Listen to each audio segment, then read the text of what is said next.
Hey everybody, it's Emily Duplessis with Rental Rookie. Welcome back to another one of our videos for our e-course. This video is falling under the section of managing properties. So depending on if you've gone in order or if you've skipped around, at this point, in the process, you're kind of getting to almost a finish line in terms of a rental, right? You've bought it, you've analyzed it, you've gone through the financing, you've closed, you've renovated, and now it's all about getting it rented and getting money in your pocket. So this video is going to give you a bunch of tips on how to get that property rented and kind of take you through the step-by-step process that we've gone through from really the closing table till signing the lease with the tenant. In this video, what we're going to cover, I'm going to talk about elements that go into managing a property. So like I said, kind of a step-by-step scenario of after you close, what are the steps that you need to do in order to get your property rented. We're also going to talk about some resources for you on where to list your property. We're going to go through a couple of websites and I'm going to show you some. And then we're going to take a look at how to write a listing to get calls immediately. So I'm going to actually show you one of our listings and one of the listings that we put up just a couple of months ago for one of our rentals. And we had calls almost immediately after putting it up and multiple people coming through the door. So I'm going to go ahead and share with you what that posting looked like and talk about some of the key things that you want to make sure that you're including in your postings for your rentals. All right, so let's talk about it. Congratulations, you've bought a property, you're super excited, you've decided to take the plunge into self-managing. And this is actually one of the avenues I feel that a lot of newbie or rookie, novice investors, whatever you want to call us, this is the road that we take. We want to keep as much money in our pocket as possible. And so instead of getting property management, we decide that we're going to self-manage them in the beginning. Because, the long and the short of it is nobody's going out most likely and buying 10 to 15 units right off the bat, which might be a little bit overbearing in terms of managing. We're probably starting off with a single unit or maybe a duplex or triplex. And so there's not going to be as much to take care of, hopefully, in working with just one property. So self-managing is a great way to go. We self-manage our properties, and now, at this point now we're self-managing out of state, which makes it a little bit more difficult. But we have some systems in place, and I'm going to talk about those that really are allowing us to be able to do this, even though we've moved away. There's one thing that I do want to mention though, and that is if you are going to self-manage, that's great, but a tip that you should do when you're analyzing your properties is that you really should think about property management in your analysis. And if you're not accounting for it now, so for instance, if you are buying properties and you're planning on self-managing, so obviously you're not going to put in any figures in an analyzer or a calculator for the property management. However, and that's fine, that's perfectly fine, but a tip for you is to consider it. Maybe you don't run it in the final figures, but maybe think about, okay, if I were to grow this business, if I were to expand my portfolio and get to a point where I want to start using property management, is my cash flow still going to work with property management? And it might not be as awesome as it is right now, but it's still going to be cash flowing and it's still going to be a pretty good ROI, even if I use property management. That's a tip that I could give you. We haven't really ourselves done that. In this last property, we kind of started to think about it. We listened to a lot of podcasts and we also read a lot from other people who are doing this. And that was one of the tips that they gave. And so, it's something that we're starting to consider and something that if you're just starting out, I want to share that tip with you because I think it can be really helpful. The last thing you want to do is get years and years down the road and you have all these units and you want to get them managed, and then it ends up eating into your profits big time. And then, you're kind of stuck in a hole. So make sure that you account for that. Think about it at least. If you don't run it in your final figures, at least at one point run a quick analysis to see what it would be if you had property management. All right, so here are some steps to get you going in the right direction for self-management, all right? So you've made it to the closing table, you've signed, the property is yours. Now what? Any renovations that you're going to do, get those done as quickly as possible.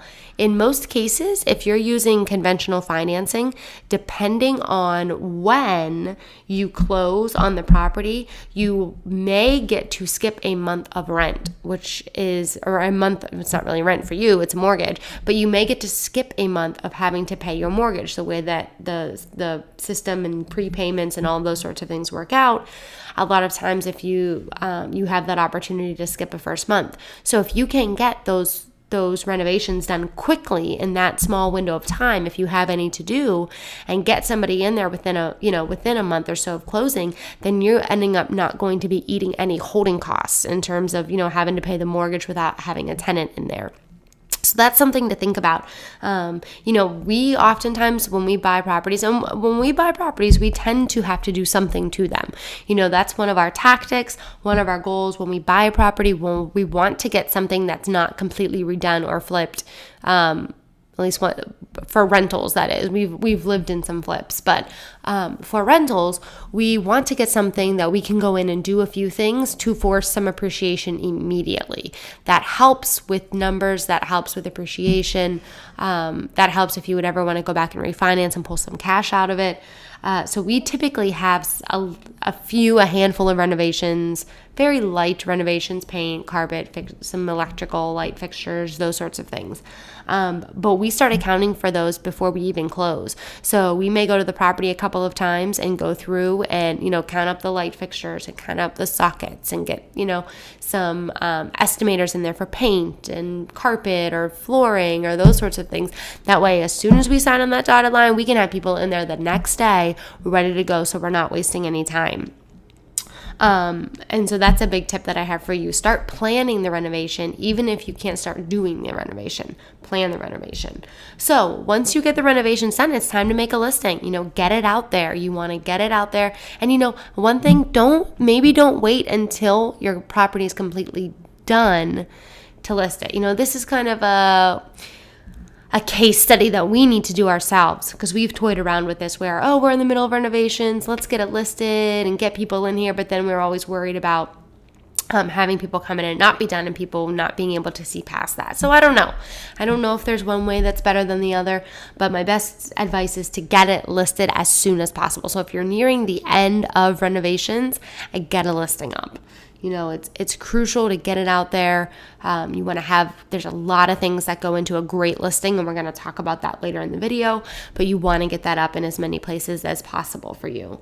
Once you do that, you need to start thinking about a rental application. You can do some research online. You can create your own based off of some that you see online. You can borrow one from somebody. You can buy one from, there are websites out there where you can buy them.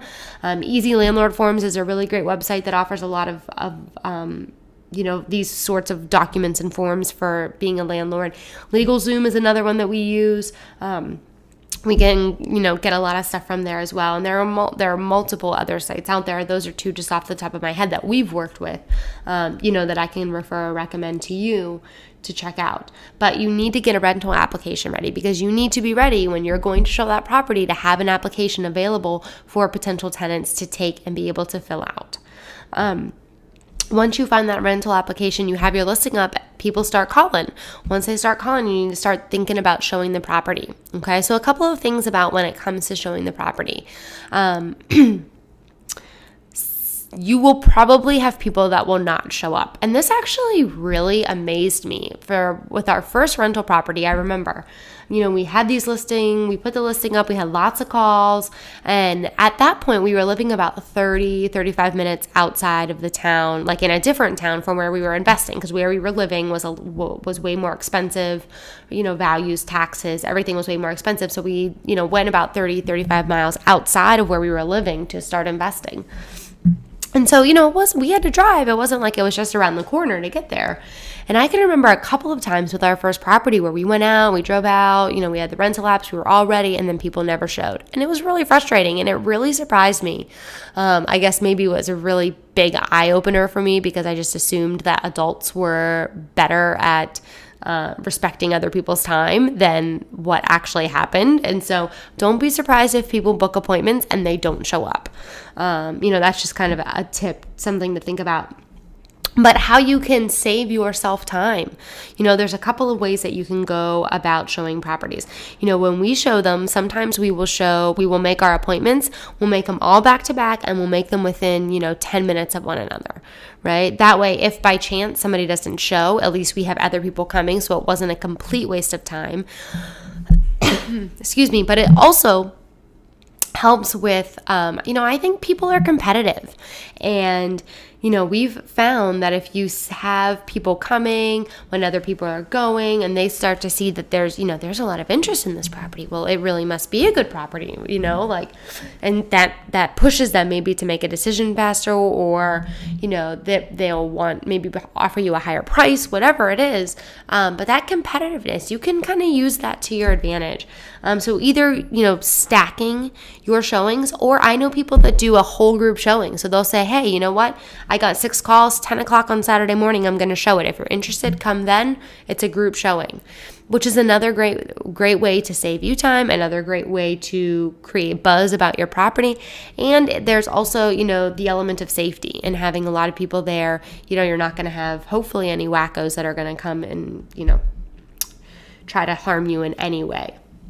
So, showing the property, those are some tips about that. When you show the property, you need to have a rental application available, whether it's one in paper that you hand to them, whether you have a website that you can, tell them to go and access and fill it out. Whatever it is, you need to have a rental app ready for them there.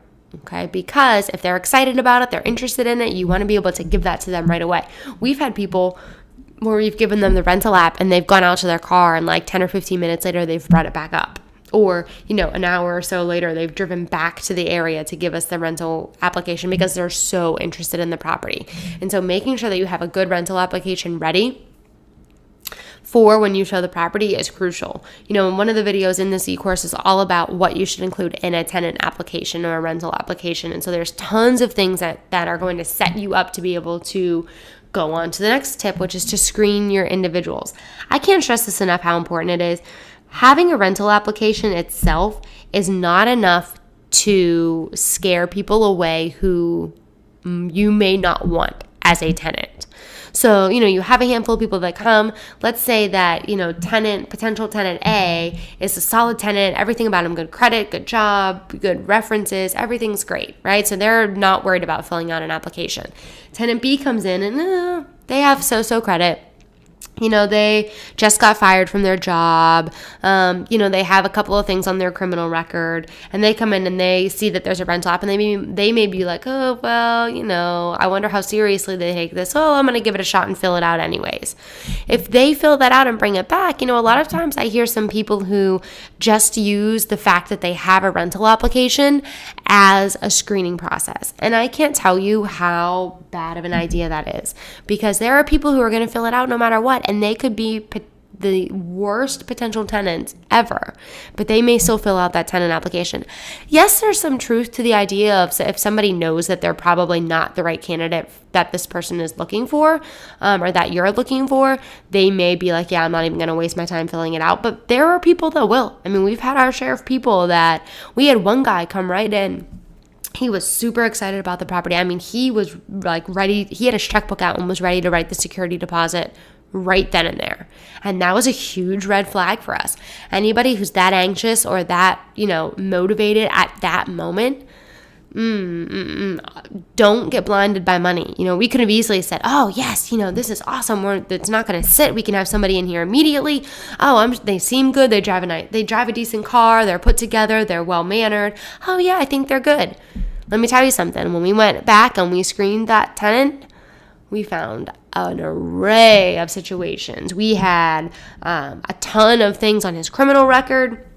We called his employment rep for his employment to verify his employment. His boss actually told us he was going to be firing him in the next 2 weeks.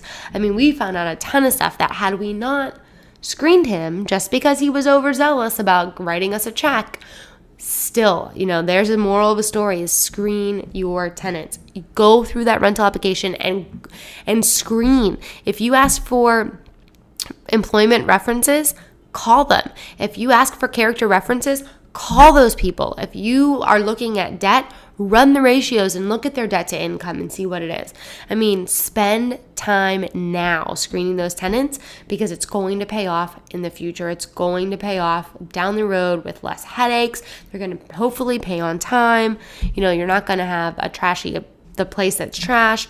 So spend the time up front. Do your due diligence up front with screening your tenants. And there are a lot of great websites out there. If you check out just on the Rental Rookie website itself under tools and managing property, there are some links to some tenant screening websites that are out there that you could check out as well. Once you do that, then when you decide, you go through, you screen your tenants and you decide you're ready to offer the property to one, contact your tenant and set up a time to meet. You can let them know that you want to give them the property. At that meeting, you want to go over the lease. So you should have the lease there, have a copy for them. You should go over the lease. Don't just give it to them and have them sign it, or don't just give it to them and expect that they're going to go read it, because they're probably not. I mean, think about yourself. Do you go and read everything line for line? I don't know. There are some people that do that, but I think most of us don't. We'll kind of skim it, get a general census, and then sign away. So go over it. Highlight the things that are important in your lease that you really want them to know, and do it in person when you're sitting there and you can have a conversation about it. You should also, at that meeting, collect your security deposit and your first month's rent. So you should do all of that at that first meeting. Once they sign that application or sign that lease, you can take it back. You should scan it, copy it, send it back to them. What you should also do at this first meeting, and I recommend doing this at the property so that you can also do a pre-living walkthrough, right? Before they move in, you need to walk through the property together and take a look at the condition of the property and agree upon the condition at that moment. There are tons of, again, on like LegalZoom, I know for sure they have a walkthrough list. There's a video on this e-course all about walkthroughs and why they're important. But doing a pre and post walkthrough are extremely important so that everybody's on the same page about the property. And so I highly recommend when you set this meeting, set it at the property. Meet them at the property, do the lease, collect all the money, and do the walkthrough all together at one time at the property. And then hopefully you're good to go for a while, and you will have set up your lease in a way that you hopefully will not have to have as many issues or have any kind of crazy midnight phone calls for a broken toilet or things like that are going to happen. But those are the steps that we take whenever we're going in our self-managing process, from the closing table to getting the property rented. Those are the things that we do. We've done them time and time again. They've been effective. And so I hope that, that this process can help you in understanding what goes into self-managing, because you may look at this and go, heck no, I am not going to manage my property. I would much rather pay the 10% off the top of the rent, which is usually what the going rate is for property management. I would much rather pay that 10% and have somebody else deal with all of this because I don't want to deal with it. And that's fine. Absolutely do it. This has to be totally up your alley. Some people are made to be a landlord. Some people aren't. So I hope that in one way this sheds some light on the whole process of managing a property. All right, let's talk about where you can list. There are lots of websites out there, far, far, far and away. Our most effective one has been Craigslist. We've had, that's where we get the most calls back. It's an easy website. Tons of people know about it. Yes, we have some safety things, which is, again, where the group showings come into play. But Craigslist has been really good for us. That's where we go. That's our number one listing. We list on sites like Trulia. We list on Zillow. Postlets is another one, and I'm actually going to show you a Postlets page. Facebook ads. We haven't done this, but I was listening to a podcast the other day, and excuse me. And they were talking about how they started using Facebook ads to target their area and posting their rentals, and that's been really effective. So it might be, I haven't done it, so I can't say firsthand what it's like, but I've heard about it. It might be something that you want to check out. Your local newspaper is always a good place, and a for rent sign. Put a for rent sign in your, in the window or in your front lawn. People are driving around. People are going to see it. People are going to call. So those are some of the things. I mean, there obviously are many, many, many more out there. Those are just some of the ones that we've used, that we've heard about, that have been effective for us. All right, when it comes to writing an effective rental listing, there are 3 things that I want you that are crucial for you to consider. You need to think about the words that you use in your listing, right? They need to evoke some sort of emotion out of the person reading the listing. I'm an English teacher by day, and I talk a lot with my kids about author purpose and intent. And when they write a story, every single word in that story has a purpose, right? You need to think about that with your listing. Every single word has to have a purpose. Just like in a story, an author's trying to evoke an emotion out of a reader, same thing in a listing. You're trying to make a connection. You're trying to appeal to potential tenants. So keywords are huge. Things like bright, spacious, convenient, updated, open floor plan, describing, if it's granite counters, those sorts of things. Using keywords are huge in helping create excitement and buzz about your listing. Take clear pictures of important rooms. The pictures themselves, the quality of the pictures actually is surprisingly can make a difference. My in-laws have a rental property as well, and they just, in the last, and it actually is in the same area and development that one of our rentals is in. And so, when their tenant moved out and they were listing it to get a new one, we were kind of helping manage that, and we were showing it because we also, at that time, we had lived in that same development. And so when my father-in-law came in, he took some pictures and put them up, and my husband kept saying, Dad, you need to take some better pictures. You need clear pictures on there. And I tell you what, my husband went in and took some better, more clear pictures of specific rooms in the house and put them up, and they started getting like a ton more calls once just the pictures were changed. So take nice, clear, quality pictures and take pictures of important rooms. Think about it. When you're looking, if maybe you're not looking to rent, maybe you're looking to buy a house. When you're going to buy a house, what do you look for? You look at the kitchen. You look at what the bathrooms are like. You look at what the master bedroom's like. What are the closet spaces like? What's the master closet like? Is there an outdoor area? Those are the rooms that you want to hit. Nothing is more frustrating when you're going to buy, because I even get frustrated when we're looking for rentals or even our own homes, when we just moved and looking for our own home. Nothing would be more frustrating when I would go through and there'd be like 3 pictures, and it would be of like all out the outdoor of what the house looks like. And I'm like, I want to see the inside. I want to see the kitchen. I want to see the bath. Think about that. Put yourself in their shoes. They want to see those rooms too. So make sure that you're including those pictures in your listing. And then you need to include all the necessary information: the price, number of beds, bath, utilities, whether or not they're included. Pets, are they included? If they are, is there a pet deposit? If not, is it only maybe dogs or only maybe cats? What's the square footage? What's the location like? Is it convenient to any major highways? Is it convenient to entertainment? What the deposit is, what the security deposit, when's it going to be available? Those are some of the main things that you need to make sure that you include on a listing. Now let's take a look at, I'm actually going to close out of some of this stuff, and I'm going to take you to and show you some listings that we have. So if you look here, this was a listing that we just did, and I pulled up, and we rented it, and so it says unpublished because this was one that we had put up. I'm not going to put it back up because we have a tenant in there. But this was our property that we had lived in that we turned into a rental property. And so when we moved, we recently made the move. We lived in this 3-bedroom, 2-bath condo. We decided that we wanted, to hang on to it because it's a great condo and it's in an ever-growing location. And so we've turned it into a rental. And so this was the listing that I wrote. And I can tell you, I listed this property on Thursday, and we had about 10 calls within 24 hours, and we had 6 people come through Saturday morning. And it was pretty much rented by, we went through and we screened, and by Monday we had our tenant and who we wanted to rent it to. All that happened in what? I don't know, that's 5 days, for 5 days. All of that happened.